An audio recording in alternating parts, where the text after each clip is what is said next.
We have our fourth unit already. So we are continuing our pattern from unit 3 in studying relationships. You can see here two-way tables is a bit specific of a title, but you can see relationships between categorical data.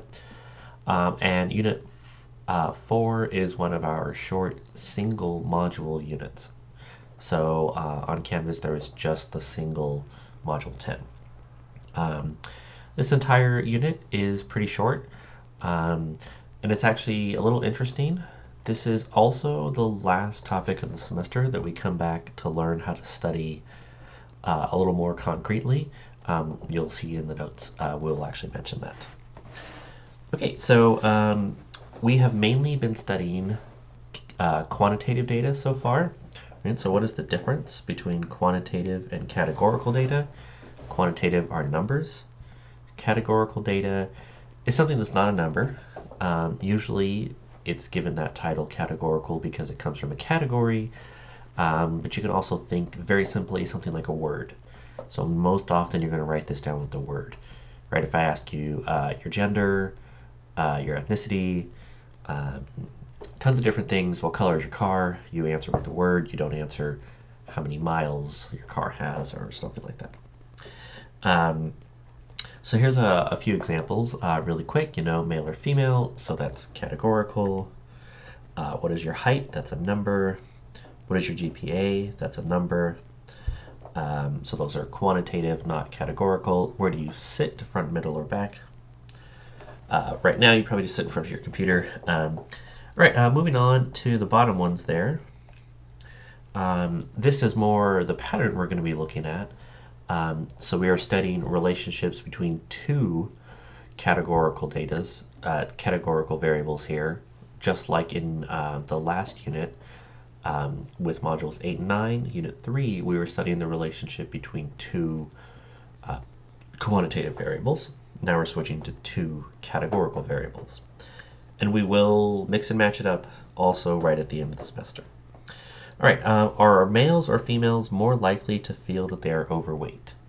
So what are those two variables there? These are better examples of things we're going to study in this module. So one, that first variable, gender,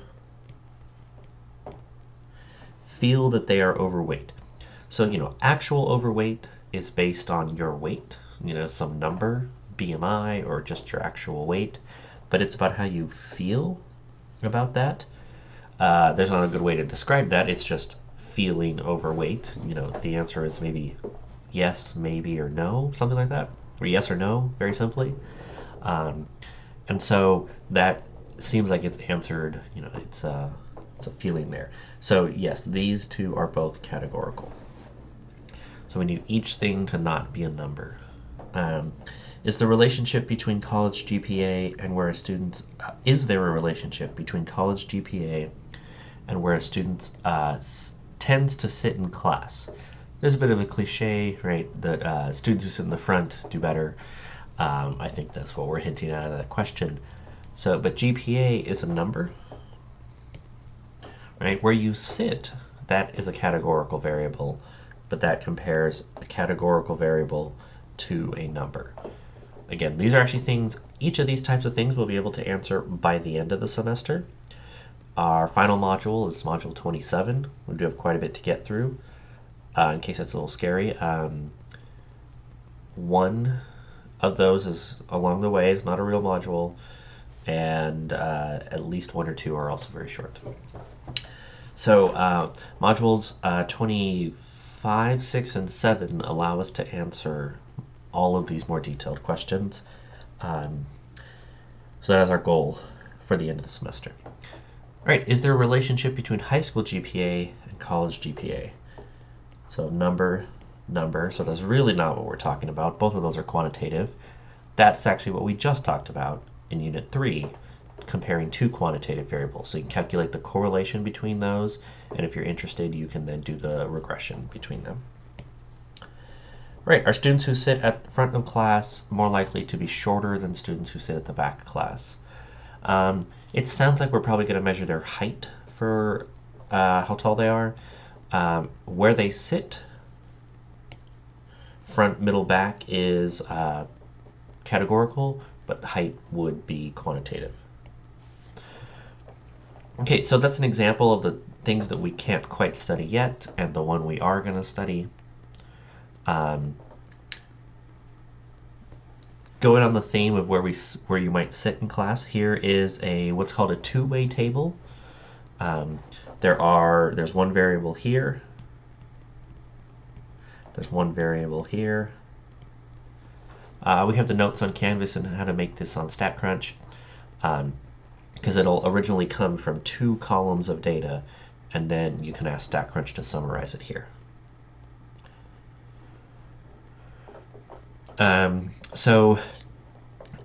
If you have the printed notes, this might not be in color, so this might be hard to tell, but if you do pull up the PDF, a handful of our graphs and charts are actually in color, which makes them a little easier.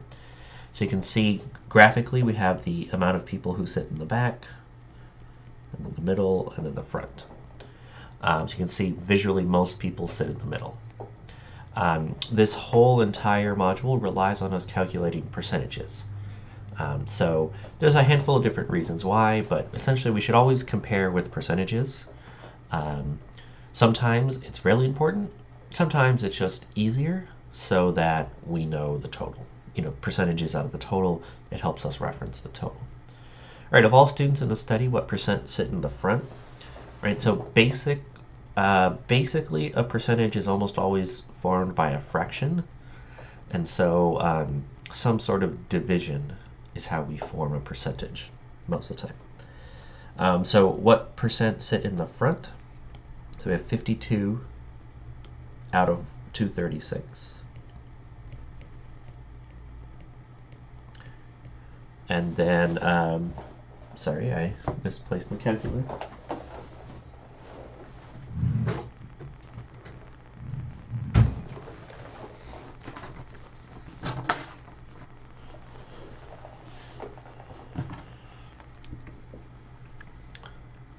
So 52 out of 236. So 0.22 with some extra decimals later. The first 2 or 3 decimals are what we care about. So it'll be 22%. Great. That is the basics of what we're going to be doing for the entire section here. In the middle of class, so what percent sit in the middle? So that's the 137 out of 236.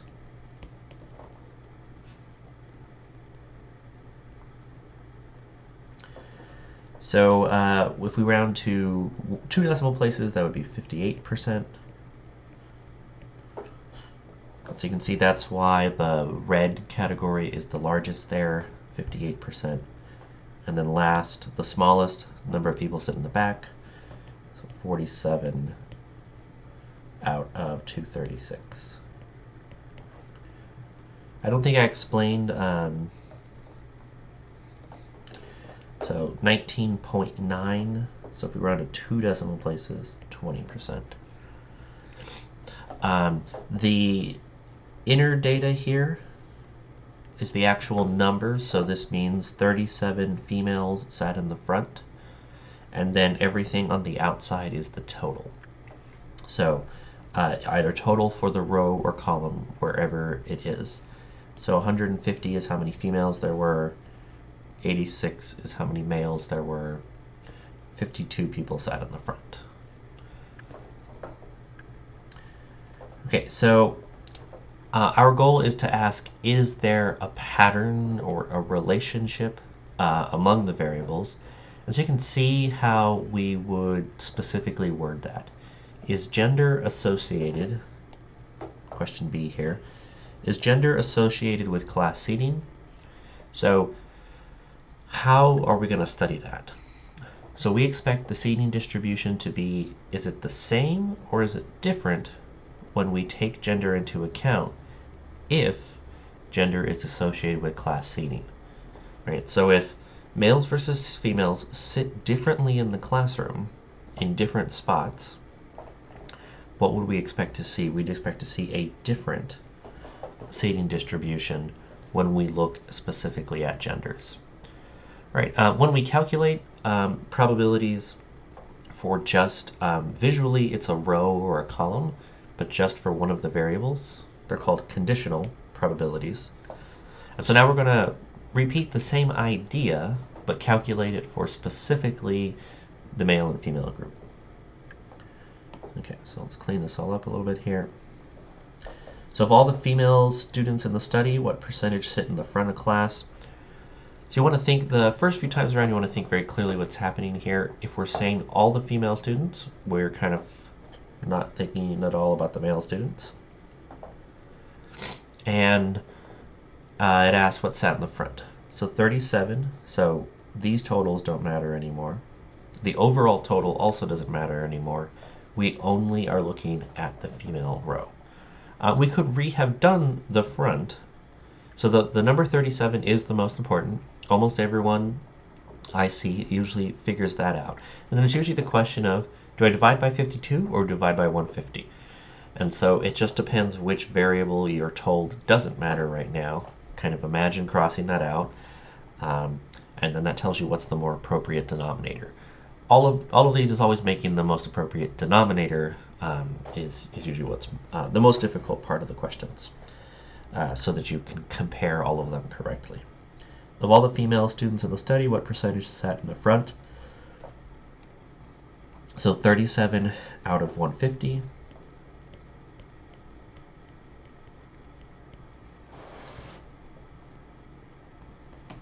And so go ahead and divide those. So 0.2466, so 6 repeated, so 24.7%. Whole number is fine for percentages, so 2 numbers with the decimal, and then when you move the decimal you get a whole number percentage. That's fine, it's accurate enough. 1 decimal place is a little bit more accurate, but not a big deal either way. All right, what percentage of all students in the study sat in the middle? So there was 91, of all females in the study. So 91 females sat in the middle out of 150 total.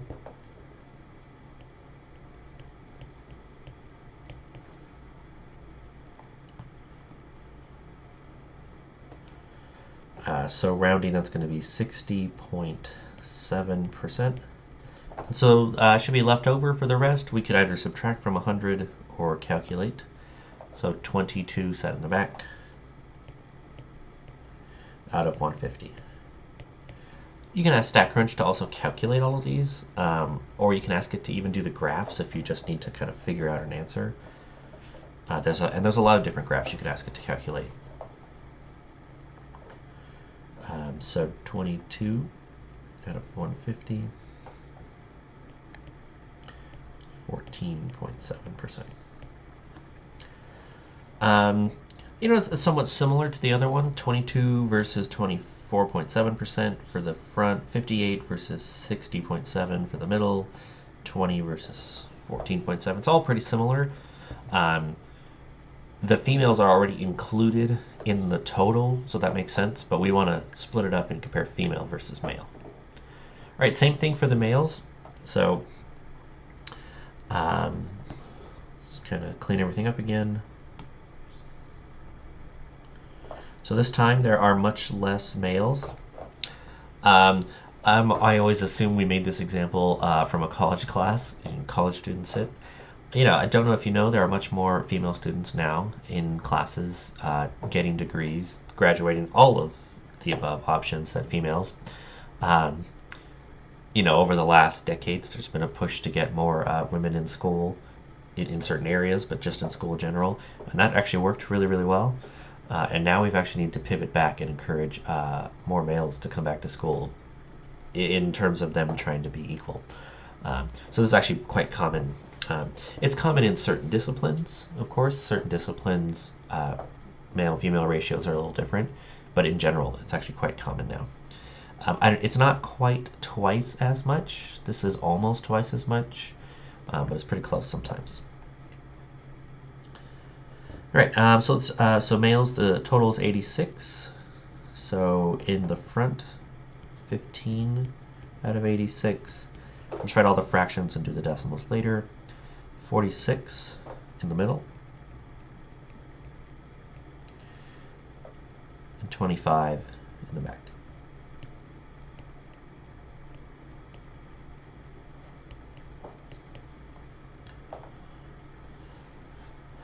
15 out of 86, 17.4%. 46 out of 86, 53.4.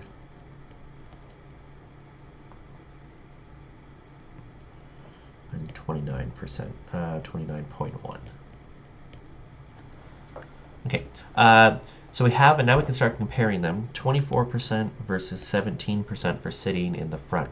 That's quite a bit different. You might think, okay, it's both kind of low, so we're going to try and build your intuition more on this. But for how the size of those, that difference is pretty big. So that's what we really want to think of. 60 versus 53, so that's like 7-ish% away. And so is the other one, but those numbers are each larger, so 7 doesn't matter as much. So that's kind of similar. And then 14 versus 29, that's, if you go from 14 to 29, that's almost twice as big, or half if you go the other way. So that's a huge difference. So males and females definitely seem to sit differently.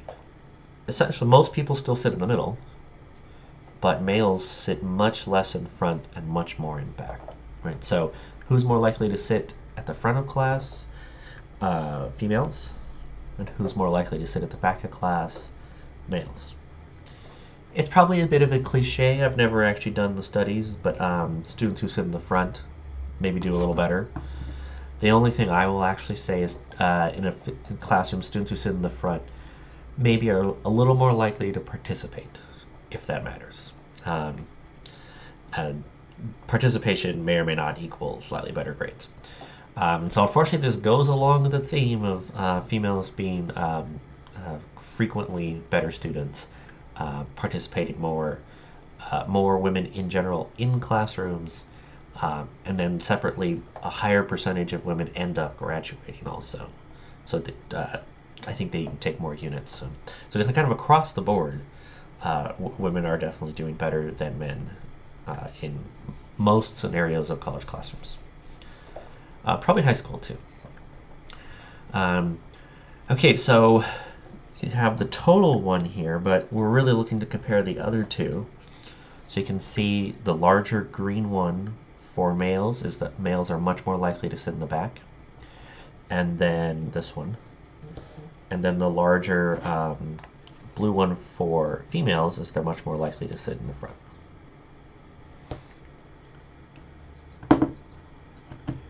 And the red is similar, and then it's also the largest, and it itself is a larger number. Okay, so does gender matter? If, like a realistic answer for that, if a man versus woman walks into the classroom, are you going to predict slightly differently where they might sit? And especially, they're most likely to sit in the middle, but we can predict more likely if they're going to end up in the front versus the back based on their gender. Okay, so I would say those are quite different, even though one of them in the middle is similar. Especially I think the back, right? Men are like twice as likely to sit in the back. It was like 14 versus 29 or something like that. So I would say this is strongly associated. For two categories, it's very different, and then one, it's still a little different. And note this big comment here. We'll actually figure out a way to make this much more concrete. That's actually our last module of the semester. Right, so this is a big idea here. Why do we use percentages instead of counts?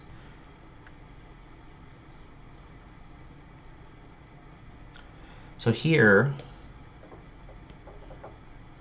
what we have to make sure not to do is to look at the individual numbers. So we're comparing 22 versus 25 males versus females. You might say, well, there's roughly about the same amount of men and women in the back. And that's true. If you looked at the back of the classroom, you would have roughly the same amount of men and women. But there are much less males in the class. there's only 86 males versus 150 females. So the fact that in the back they look equal and there's actually more males, but there was much less males in the whole classroom, right? So something is really different.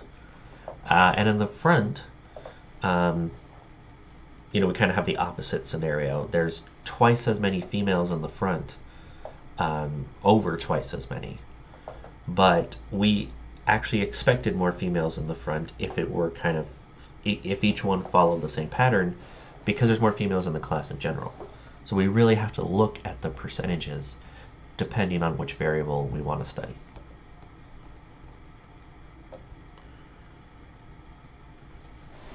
Right, so going through these, usually the difficulty is just deciding which denominator, because the reference to the numerator 1 is going to be one of the values in the middle here, whatever table this is. And so it's really just deciding on the denominators. All right, actually I think there's also a typo here. 36 plus 75 does not add up to 230. 53 plus 174 does not add up to 108. I think the other ones look right.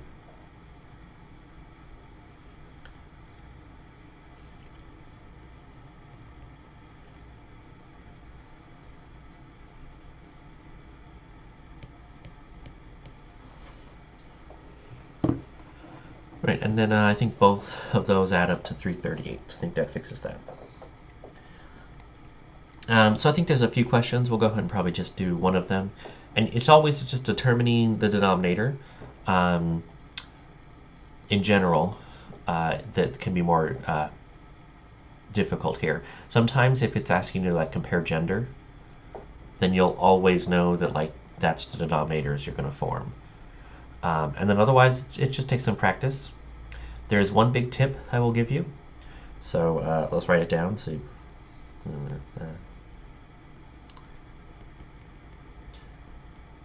So if you go with the explanatory and response variable structure that we started last time, there is a pattern in which one will be the denominator, and the denominator will always be the explanatory variable. So if you can read through that and set that up, and you're like, oh, I know which one would be the explanatory variable here, that will be the denominators you're forming when you want to decide, does that matter? So our previous example was gender going to describe where they sit. So gender is the one that kind of comes first. So that's the explanatory variable that would explain where they sit. That's the response variable. And so here we have STEM major, non-STEM major versus going to math tutoring, yes or no. These are fake data either way, but it's difficult to decide. You need to take more math as a STEM major, but maybe you're more comfortable with it to start. Maybe that's partly why you were a STEM major. So who knows? And this is fictitious. This is fake data, anyways. Fictitious. So, I think a bit of a warm-up question here. What percentage of students in the study use the college math tutoring services? So there's 338 students in the whole study. So this is not one of the conditional percentages. Use the math tutoring.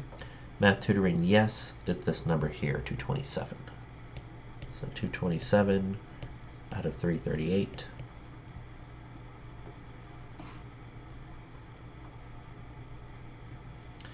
So rounding 67.2%.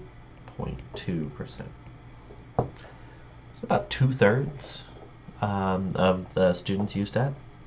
It's the closest fraction. So, who is more likely to use math tutoring services? STEM or non-STEM majors. And so this is where we need to think a little bit more carefully about how to calculate them. Our denominators, those numbers on the rows on the right-hand side, are the numbers on the bottom, the ones I needed to fix. And so, which is the better explanatory variable for this? Now, sometimes you might be able to just read it and say, I understand which one makes more sense. But this usually gives you a really good clue into how to answer these questions. And often there's only one answer that makes more sense. So in this case, We don't want to study who ended up showing up to tutoring, who are there more of, um, because that's like the gender issue earlier. What if there are more of one major than the other, right? In general, STEM majors are only a small portion of all the majors of a college, and so there's not that many STEM students usually. There's definitely more non-STEM students, lots of things that are non-STEM. Okay, so in this case, our explanatory variable is your major. Does that explain, and not a cause and effect, but does that explain whether you needed tutoring? Yes, like whether you needed to go to tutoring. So that means our denominators are going to be the amount for each major. So again, the other calculations here would not work. They would not make as much sense. Other tip, if you happen to be calculating some percentages and the ones you're directly trying to compare add to 100%, it's another small clue you did it wrong. So let me give you that tip before we get started. So if you had decided to calculate out of, actually you probably would have calculated how many people went to tutoring, this 227 number. So if you do 53 out of 227 and 174 out of 227, whatever those are, if you do those, they'll both end up adding to 100. And it's a small clue that you're probably comparing the wrong types. You don't want to compare percentages that add to 100. Normally then you're comparing them within a same group, and that's usually not what you want to do. They could coincidence add to 100, but that's very, very unlikely, so you don't have to worry about that. Okay, so 53 for STEM. 53 students use tutoring out of 89 total. And for non-STEM, 174 use tutoring out of 249. Oh, did I leave myself enough room for the percentage?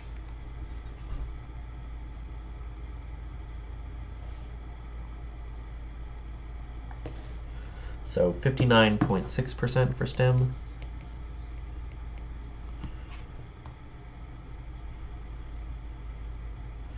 And 69.9%.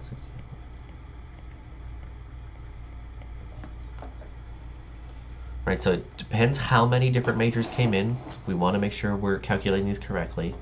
So who is more likely to need tutoring services? Right, so that'd be the non-STEM ones. Out of all the students in the study, 69.9%, which is higher than quite a bit higher than the 59.6. Right, so does it matter? Overall, 67% of students use tutoring, right? 69 is pretty close to the 67 because there's much more non-STEM majors. So they are the larger category here, and STEM majors essentially needed much less math tutoring, a little bit less math tutoring. So we have some options here. Does major seem associated with math tutoring? Not associated, weakly, strongly. We'll have some more calculations we could do later to determine this, but I'll say it's at least weakly associated, possibly strongly associated. It's definitely a little bit associated. So, a few percentage differences, especially when the percent itself is already kind of large, is not an association. So like 54% versus 56%, that doesn't seem much different. The hard thing here to compare though is 2% versus 5% is a huge difference because those percentages are already really small. So that's the subtle thing, and we'll actually really quickly clear up how to calculate that scenario also. So that is in our second topic here, the idea of risk, and also just how to calculate probability here.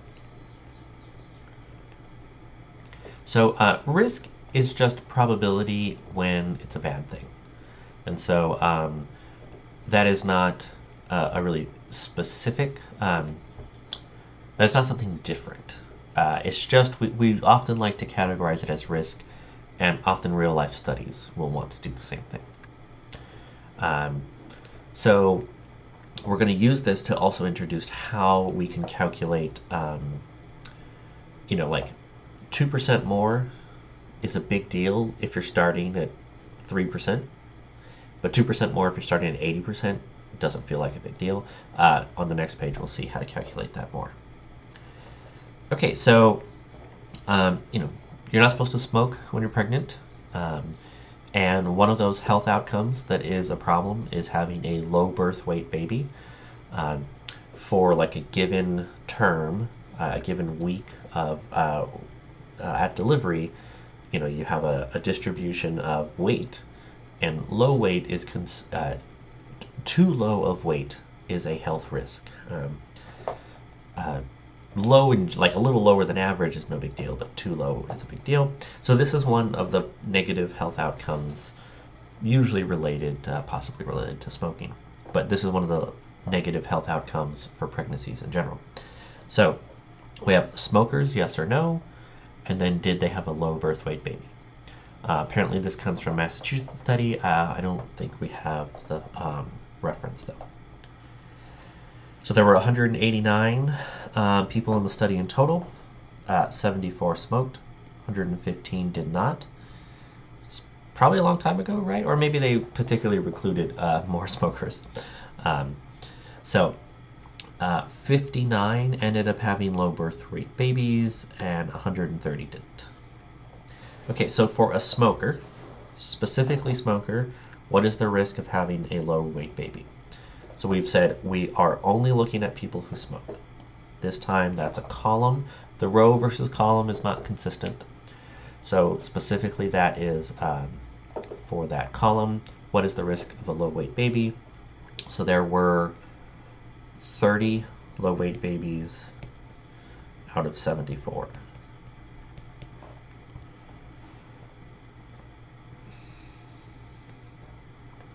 So that's 40.5%. It's a risk just because it's a bad thing. In general, this whole study is about bad things. Two bad things, kind of. Smoking, probably don't smoke, right? And low birth weight babies is a bad health outcome, and so that is considered the risk. Okay, for non-smoker, so now the next happens to be column this time. What is the risk? So 29 out of 115. It's the same amount, almost the same amount of low birth weight babies, right? So that's why we have to be careful not to compare the counts, because there were more non-smokers. So that percentage is going to be quite a bit lower. So this is 25.2%.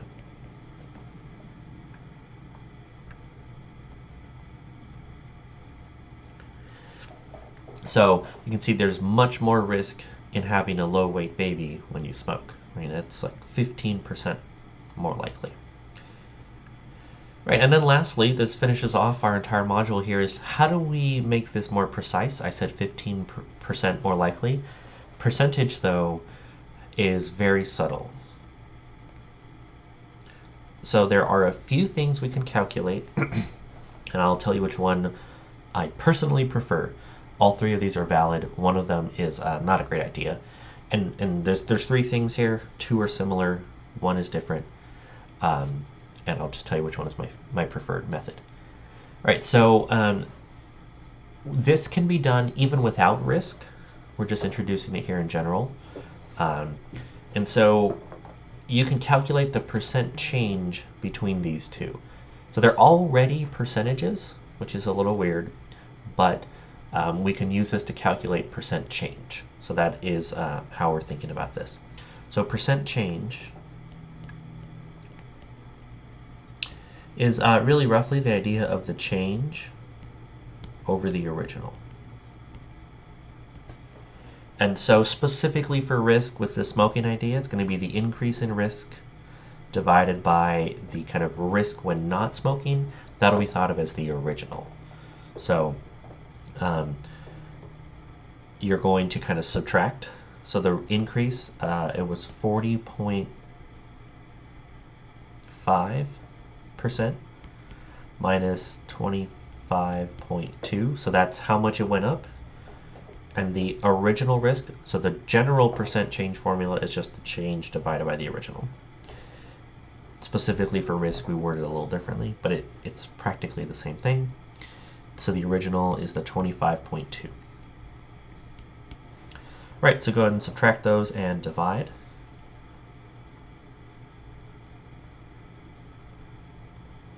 So that's 15.3 over 25.2. So 60.7. 61 is fine. So 61%. So smoking increases your risk by 61%. And so we just have to be very careful in how we study these. This is a little bit more appropriate way than just looking at them and deciding randomly. It gives us a consistent method. It tells us the percentage change going from the smaller to the larger one. There should be more risk in the larger one, so it should be going up. Right, one other way to compare these is to literally just subtract the two, which is the thing we've been doing the whole time. And so that's just the numerator amount. I'm going to round to a whole number.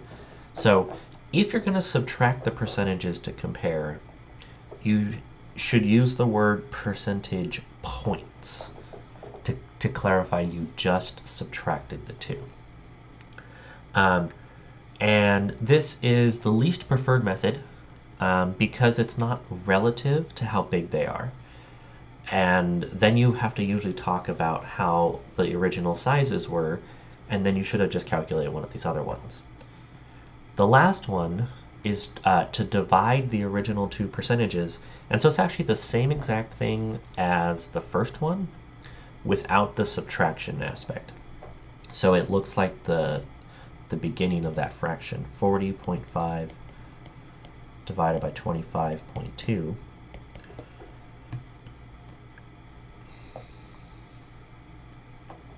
And so 1.6. And so it's like 160%. We're leaving the 100 there. And so the 60%, the numbers should look identical. So it's 1.607 from the 60.7%. When working day to day in this module, this is my recommendation. I think it's the easiest. Divide the two and then answer smokers are 1.6 times more likely to have a low weight baby. I think that's the most easy to interpret, and then doesn't have you saying a bunch of percentages with percentages, double percentages. So because the original data for the risk is already a percent, and then it increases your chances of that percent. Now, that's just, for me, a little more confusing than it needs to be. Say 1.6 times more likely. What you just have to get used to is 1.6 is 60% more. And if that feels comfortable, and you know that that's roughly the same thing. So if something was 20% more likely, that'd be 1.2. If something is 2 times more likely, that's 100% more. So if you can get used to how to interpret both of those, I think that's more helpful. There is another example or two here. You can feel free to try those on your own. If you'd like to talk about those, you can meet with me and we can go over those. Otherwise, that finishes off Unit 4, which is Module 10. There is a project for here. There is also other stuff in the notes. There's a lab assignment. We essentially won't be looking at those. So you have a few data projects to do. These are the data projects. It's up to you. Unit 2 is a nice straightforward one. Unit 3 is a nice straightforward and good important one. It's a good topic to be good at in the class. 8 is important because it's the one of the quizzes, but if you don't want to wait till the end, you can do Unit 4 here instead. This one is a nice simple one. You're going to calculate some basic graphs and do the same calculation we did to help answer is there a pattern between two categorical variables. So if you want to get them done early, I definitely recommend 2, 3, 4, however many you need to do for your grade. All right, so I will see you in Unit 5, and we're going to change gears dramatically for Unit 5.